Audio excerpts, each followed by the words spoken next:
We're back live. Had a little bit of technical difficulties, but we do have the race back here for you.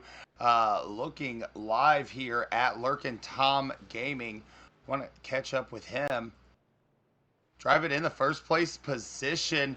Lurkin is doing what he can, but as you can see, these drivers are going to start coming down pit road. They actually, Tommy, already have started coming down pit road. We talked about in the pre-race show about how these drivers don't have a whole lot of time. You see the 4, he's going to come down, and we're looking at live shots from the 99 of Alex Zimkowski. We talked to him during the pre-race show as well, and so he is happy to be here in the race. Not feeling so good, Tommy, but he comes down pit road as well.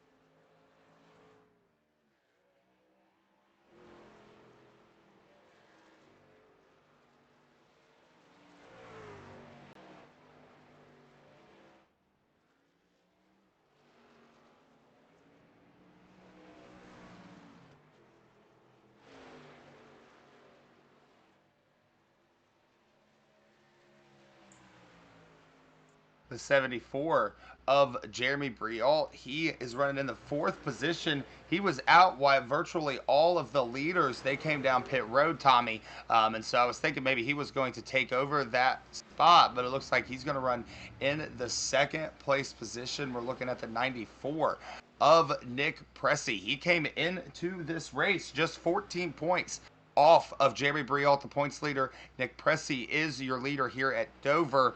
They're going to have about 60 laps to go here, Tommy, but we know with 50 to go, that stage break is going to come out. It's going to give these drivers a chance to reset and use the track position they've gained or lost, and we'll see how that benefits them. Yes, I'm not 100% sure when Nick Pressey last pit, but he may be trying to stretch this out to get to that lap 50 mark. If he can do that and put some of these guys a lap down, that would be huge for his championship points. But it looks like he may be coming in now. Nope, still going strong.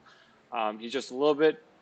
These lap cars are a little bit faster than him because of the fresh tires, but he's doing a good job holding on to a decent lead here. He's got about 7.5 seconds over Jeremy.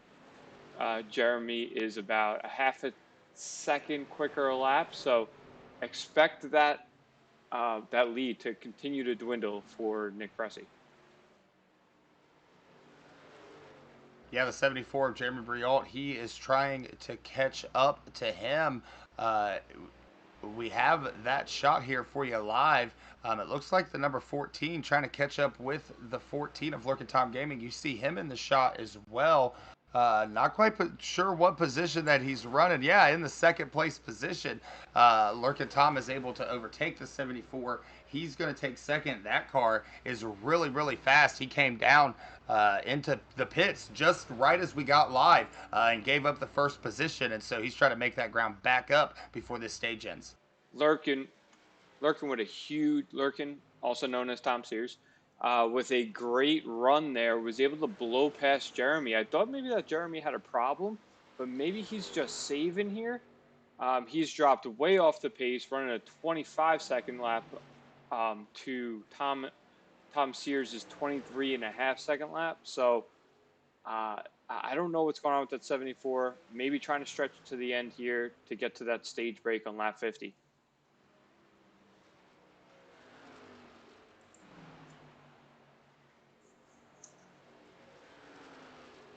Patrick Allen going low on our leader here. That is a lap car. That is not for position. Patrick Allen is at least 1 lap down, maybe 2 laps down.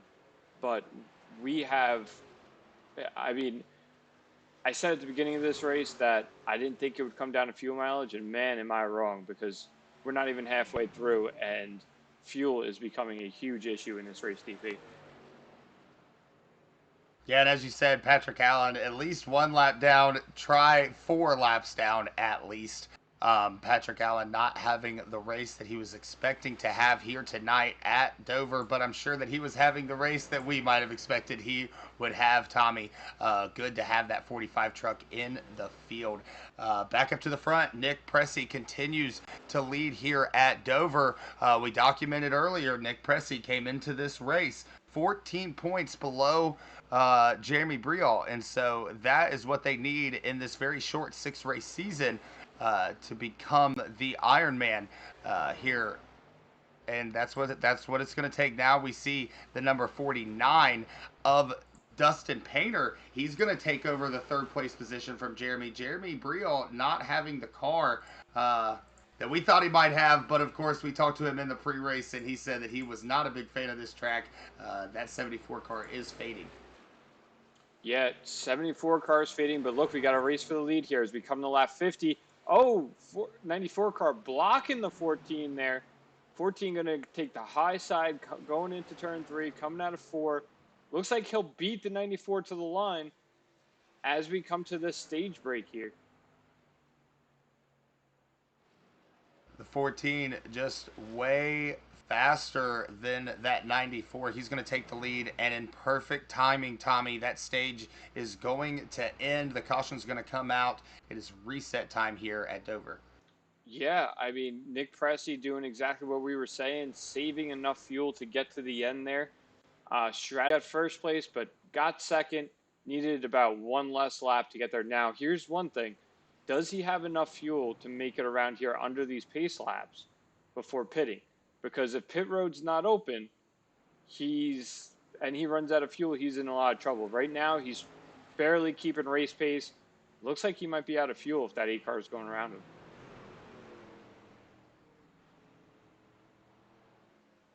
Definitely sitting here watching this 94 car. I'm sorry, looking at this number 14 car. He's the car directly behind the pace car. He's going to come down pit road.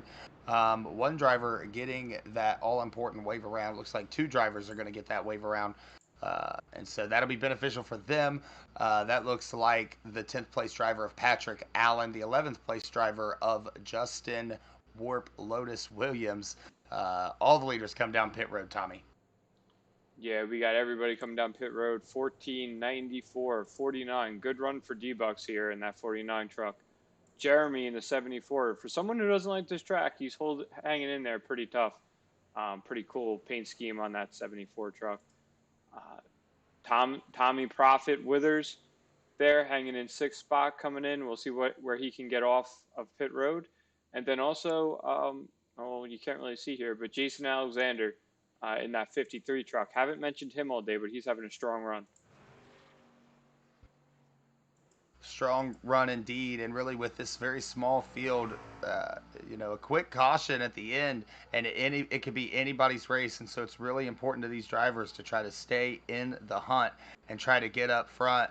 And there's not a whole lot of time left in this race to do it, only 50 laps. But Tommy, speaking of not a whole lot of time, December 18th is very, very few days away. We started planning this thing maybe 3 or 4 months ago, and it's become huge. ARCS Jingle Jam 2021.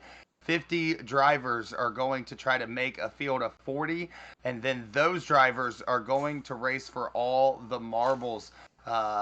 There's definitely going to be some really good racing, and for a really good cause, Tommy. Toys for Tots is going to be involved as well. Oh yeah, it's excellent cause. Going to be an awesome race. Hopefully going to be a fantastic broadcast by us. I can't wait. I've never thought I'd look forward to a broadcast as much as I do this particular one. But ARCS and Ryan Pinnell putting out a really good race. 50% of the proceeds, like you said, going to Toys for Tots. The other 50% will be going as a purse prize. So, these guys are going to be racing hard. They're going to be racing fast, and there's going to be some strategy involved too, because there's, I believe, maybe 2, but either way, 100%er at it. It's going to be tough on these drivers. Definitely going to be a race that you don't want to miss. Live right here, the ARCS Racing Network, 8 p.m. ARCS Jingle Jam will be brought to you live Saturday night. This is something that you want to tell your friends. You want to tell your family. You may, if you're a fan of sim racing, you may or probably do know at least one or two drivers that are going to be in the field. And so come out, cheer on your favorite driver, and cheer on this great organization that we are going to hopefully raise a ton of money for. Yeah, most definitely. Everybody is going to know somebody in that field. 45 drivers, some big names in there too. You can just look at the entry list. It's going to be a blast. Back to this one right here, the 49 of Dustin Painter. He's going to win the battle off pit road, and he'll be the control car going to the start. The 14 of Tom Sears. He has had a really good car all night long. Finds himself in that second place position. Jason Alexander, Tommy Withers, and Joshua Garrison. They're going to make up your top five. These drivers have had strong trucks all night long. What do they need to do to get it home? Have a clean race from here on out. Big move by Dustin Painter to get into that first position coming off of pit road. He came in third, +2 on pit road. So we'll see what he can do now that he's in clean air. Great restart. The lights are off on the pace car. The pace car is off the track, and these drivers are off to the races. The 49 with the nice jump. The 14 trying to keep up. The 53 of Jason Alexander. They make 1, 2, 3. They are single file, but back there for fourth and fifth, they are battling it out. The 44 of Joshua Garrison on the inside of that bunch of drivers. Yeah, we got the 44 here and the 53 battling hard. 44 with a beautiful throwback Bobby Labonte scheme. Awesome to see that. He's going to take over third position, try to hunt down our leaders here as we've got a battle for the lead. The 49 still out front. The 14 trying to lurk down this 49 driver in Dustin Painter. The 14 is able to run the bottom just a little bit better than the 49, and he's rewarded with a nice little run. He's underneath of him. Here we go, 14 down low on the 49. Will he be able to clear him? Yes, he will be able to clear him coming off of turn 2. And we have a new leader here at Dover. 14 of Lurkin. Tom Sears is your leader. The 49 of Dustin Painter, he falls to second. Joshua Garrison, the big mover, he's up to third. And Jeremy Brialt, your points leader, he runs fourth. And so Jeremy having a very good race for a track that he was iffy about going into it. Yeah, Jeremy's putting on, he's having a really solid run here. Was telling us in the pre-race that he does not like this track. Doesn't seem to mind it right now as he's running in that fourth position with that beautiful Miami Vice-inspired scheme there. Oh, I'm sorry. Is that a Grand Theft Auto scheme? I think that's what it is. Yeah, these drivers do such a good job with these paint schemes. We got some resident painters and even some painters in training here at ARCS, and so expect to see the best paint schemes around here when you come to race. And that gives us another chance to talk about that Jingle Jam. Man, we've seen some of those paint schemes that we're going to be seeing. A lot of Christmas-inspired paint schemes from all over the place. Somebody's coming down pit road. It looks like the 49 is going to come down pit road. Not quite sure if this is going to be scheduled or what, but he's going to lose a lot of laps by doing this. Oh, and he spins out coming to pit road. Definitely not what he wanted to see.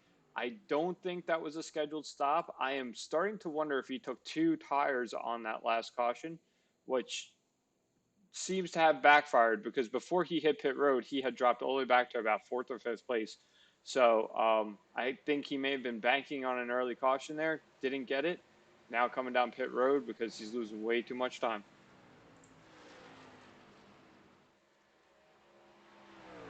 Great racing that we're seeing so far. Tommy Lurkin Tom, now Joshua Garrison up to second place. I need to take a quick moment, and I'm going to let you talk about these drivers up front. Yeah, awesome racing up front. Shout out to BFog96 saying go Lurkin go. Big Lurkin fan in the chat. Also Garrison Girl 2992 shouting for shout outs to Joshua Garrison, our P1 and P2 drivers getting support from the chat here.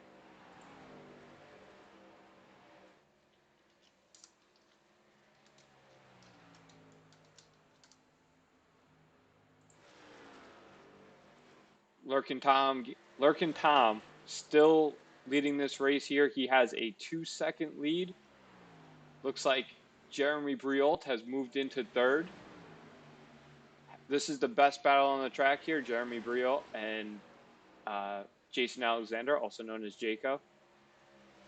Jaco, very good in these trucks. He's run a lot of official lobbies. I seem to run into him constantly in official lobbies, and he's always up there at the front battling for the lead.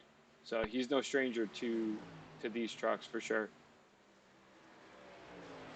49 of Dustin Painter. He comes back out on pit road, or off of pit road, position 11th. And so definitely a bad spot for that driver of the 49 car. We stay green here, Tommy. And so far, we've seen really good racing. We got a driver slow on the backstretch. Want to see if we can grab him and see who that is.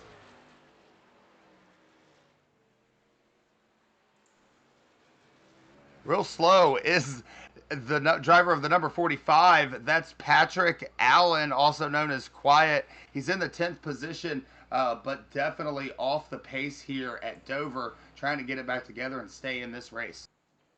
Yeah, Patrick Allen just trying to make laps at this point. Not a contender for the win, but, you know, it is the Ironman challenge for a reason. You got to make all these races to be in there at the end for the points. As I say that, talking about points, here's our points leader battling for second place. A guy who's self-admittedly does not like this track is running pretty well. Oh, we got a car low coming to pit road. I believe that's the 10 of Daniel Maddox. Yes, he had to tow from there. Not sure exactly what happened. Possibly a blown motor. Maybe a DNF for him. Really tough break for Daniel Maddox in that 10 car. The 74 around the 44 for second place, and that's that's what you got to do. That's how you strive for consistency, and you stay consistent even at the tracks that you don't necessarily care for. Jeremy Briault up to second place, and yeah, Tommy, we started to see these drivers pit because they don't have a choice. You're running flat out. We have not had a caution since the start of this stage. And so they can only go about 22 laps maybe on fuel. So you're going to have to pit at least twice. When you do that is completely up to you, but where the caution could fall in this situation could make or break somebody's race. Most definitely. My lap count is telling me that most of these drivers pit on lap 52. Now, I know we had a couple of yellow slow caution laps there, but to make it to the end, you got to split this stage in two here. You got to make it to at least 75 or 76 to make it to the end. I wonder if some of these guys are saving fuel. Maybe Jeremy was doing that earlier on the run, but he's definitely coming now, running down our leaders. The 14 truck ran a 24.55 last lap to Jeremy Briault's 24.23, so he's definitely coming. I don't know if he'll have enough time this run, being 3.5 seconds back.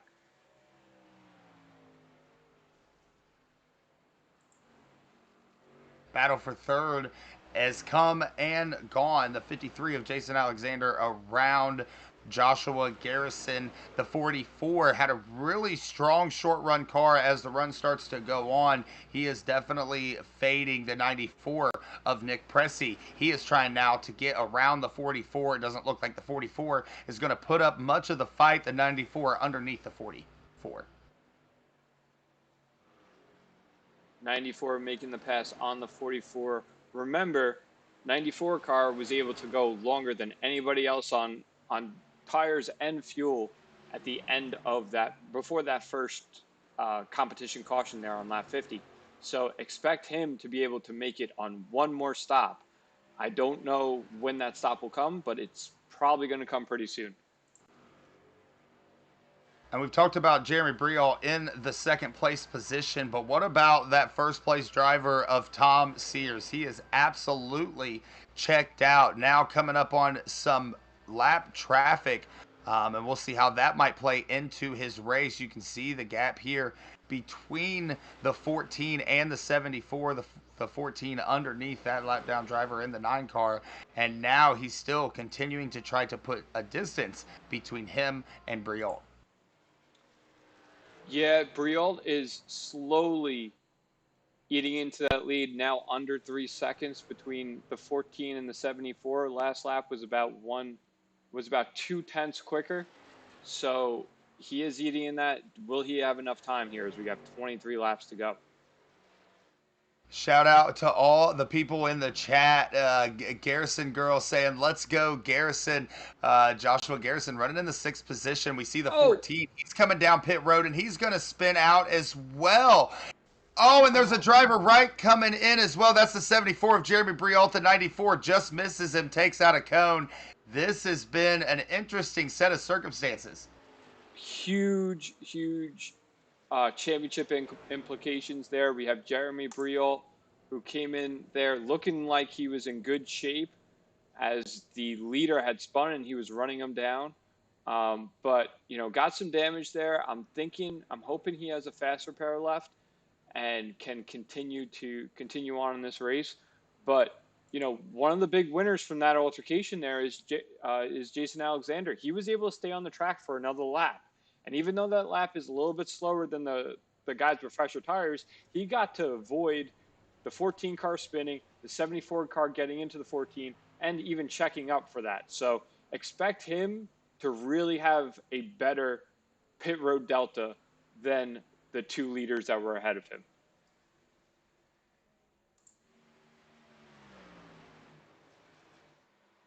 The 40, number 53, sorry, the number 53, Jason Alexander, he comes down. He was the leader, and he's still the leader being scored right now at this moment. It looks like the 2nd place driver of Garrison. He is going to maybe take over that spot when they come back around the track.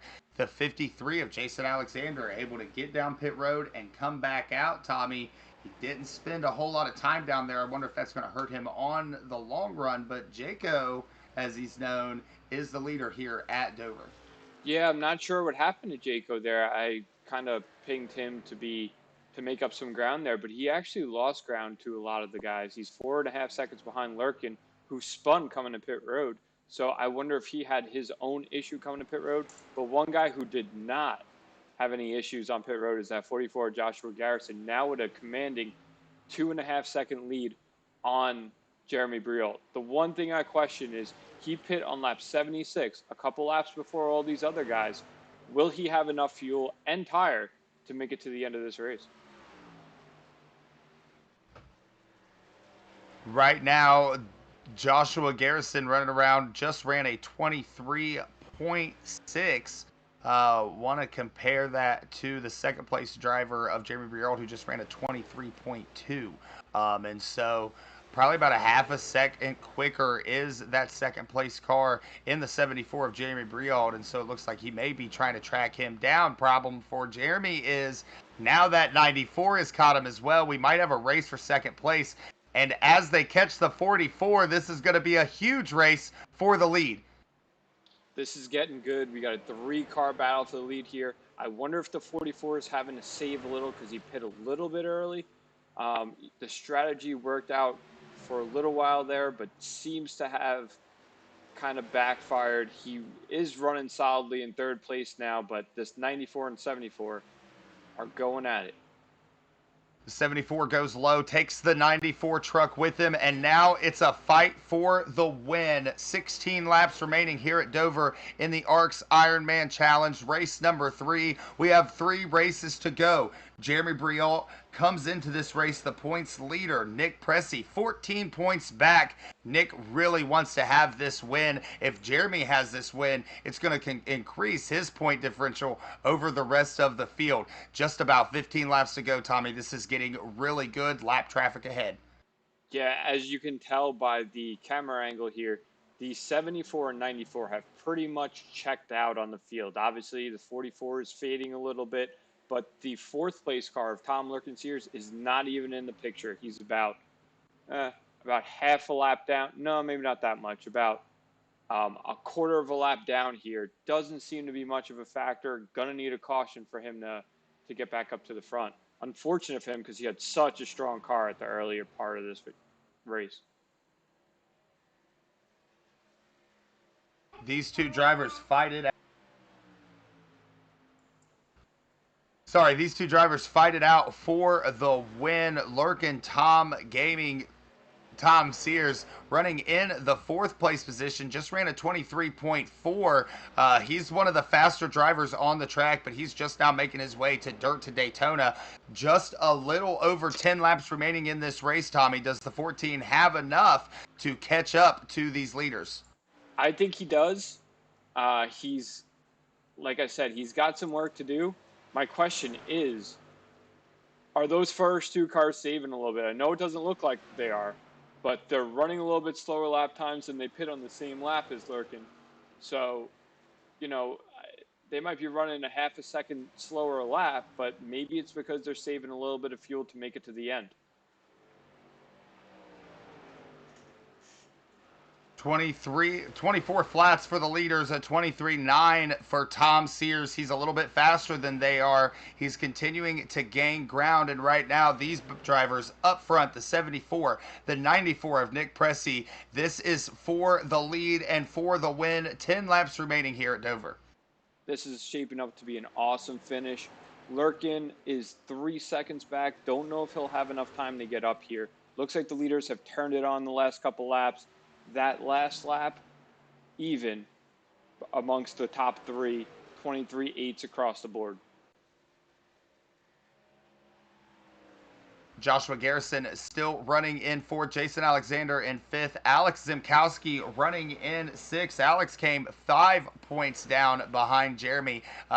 Hopefully was trying to get a better finish than what he has. But right now, the 74 of Jeremy Briault, if he wins this race, that's going to be bad news for Alex. Like we said, bad news for the rest of the field.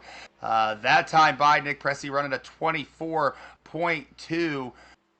Gonna catch up with Lurkin Tom, see what he ran at 24.4. And so now, as you said, these leaders have turned on the afterburners. It is go time. Just a little over 5 remaining here. 74 starting to stretch out his lead.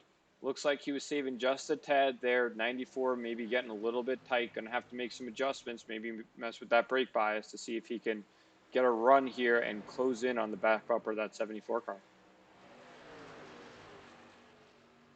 Now, 6 laps remaining when they get to the line. These drivers doing everything that they can. The 74 with a little bit of a gap from the 94. Maybe the 94 just trying to cool things off, maybe save a little bit more fuel, make sure he can make it all the way. The 94 tries to stalk back down the 74 of Briault. Jeremy coming into lap traffic here with Tommy Withers in the 6. I don't foresee that being an issue. Tommy's a really good driver. He will yield to the leaders. Sorry about that. But you know, if he catches them in the wrong place, that might be what Nick needs to catch up. Doesn't look like that's going to happen though. 5 laps to go, and cautions are not off, Tommy. If you're a big fan of this channel, you know that we have done a whole lot of races on the other side of things over on the Heat 5 side, and cautions are normally turned off, but this is iRacing, boys, and we could definitely see a caution with even 2 laps remaining. That could change the complexion of this race. Right now, the last person that wants to see a caution is that 74. Maybe the 94 contemplating on whether he may or may not want to see a caution. They're going to cross the line. It'll be 3 laps to go. Right now, it's all Jeremy Briault. Jeremy driving an excellent race here. Saved his fast repair for that last pit stop, and has just flown to the lead and put space between him, second place, and the rest of the field. Doing a great job here for a guy who doesn't like this track. He's really putting down some fast laps. Jeremy Briault in that number 74. He came in this evening during the pre-race show and said, I don't really like this car. I don't really like this track. I'm hoping for 11th or 12th place finish. He was really down on himself. The 74 prevailing, had to battle through the pack just a little bit, started to fall early at the end of the first stage, but the 74 has made his way all the way back already. Tommy, an ARCS champion, leads the points here, trying to become a two-time, as you might say, ARCS champion, and also call himself the Ironman. Yep, 74 car going around turn 3 for the final time, coming off of turn 4, and he will make it 2 in a row here at the ARCS Ironman Challenge. Great job by the number 74, the 94 of Nick Pressey. He comes home second. The third place driver will be Tom Sears. Some issues in pit road that he gave up a huge lead. We'll hope to talk to him about that in the post race show. Jason Alexander and Joshua Garrison, they make up your top five. Alex Simkowski running in the sixth position, and that is where he will finish. Not the points night he wanted. Tommy Withers in seventh. Dustin Painter, a lot of promise, but once again, some pit road issues puts him in eighth place. Justin Williams in ninth. Patrick Allen gets hit up to 10th, and Daniel Maddox in 11th. Well, that's the race for us. You see the burnouts on the field by the 74. Tommy, that was incredible. Awesome racing, great strategy to get to the end. I was wrong. You were right, DP. It came down to some fuel and tire management there, but good job by the 74, good job by the 14, and the 94 car coming home 1, 2, 3. Awesome race. Looking forward to these interviews coming up here shortly. Going to take a quick break. When we come back, we will have your top three. This has been ARC's Iron Man Challenge. We'll see you on the other side.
And we're back here on the ARCS Racing Network. Third place finisher, Tom Sears. Take me through that race, Tom. You had a great finish. You had a great run going there. Looks like you had some issues. Tell me about it. Yeah, had a good truck out there. Found a way to get it loose because we're kind of fighting. It was a little bit tight, so I made some adjustments on my wheel so I could get loose. So yeah, I had a pretty fast ride out there. I know stage ones don't count, but it's good to go and get the first stage. Felt good about the truck, and then on the last stage there, I really felt like I had the winning, at least a chance at the winning formula in front of me, and I beat myself. I spun coming down pit road. I even bumped into Jeremy, which I'm sorry about that. Good win to him. Hats off to him and Nick, and you guys for having this broadcast. I'm sorry with the choke job. Well, it was a good run. 14 car looked good up front. Um, Hope to see you next week. Maybe you could do it two places better. DP, Yeah, you were a hopefully. second place finisher.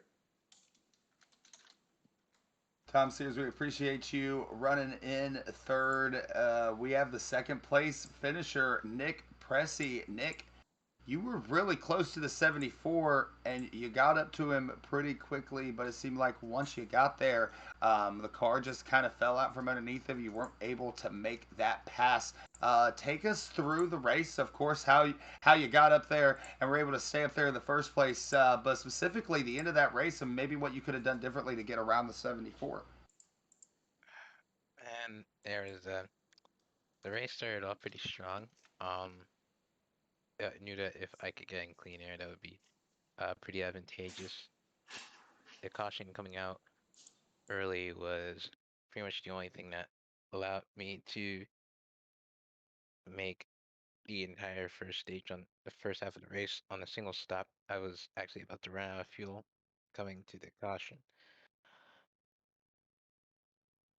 Um, the second, the second half of the race, there was a setback of being in traffic.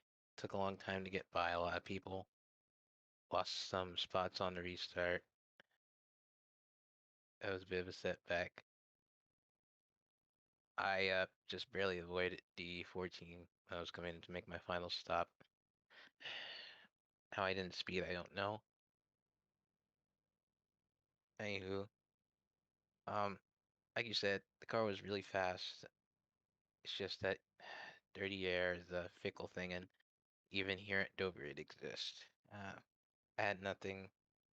If you know, if the guy in front of you knows what they're doing, there's nothing you can do. You know, it's over.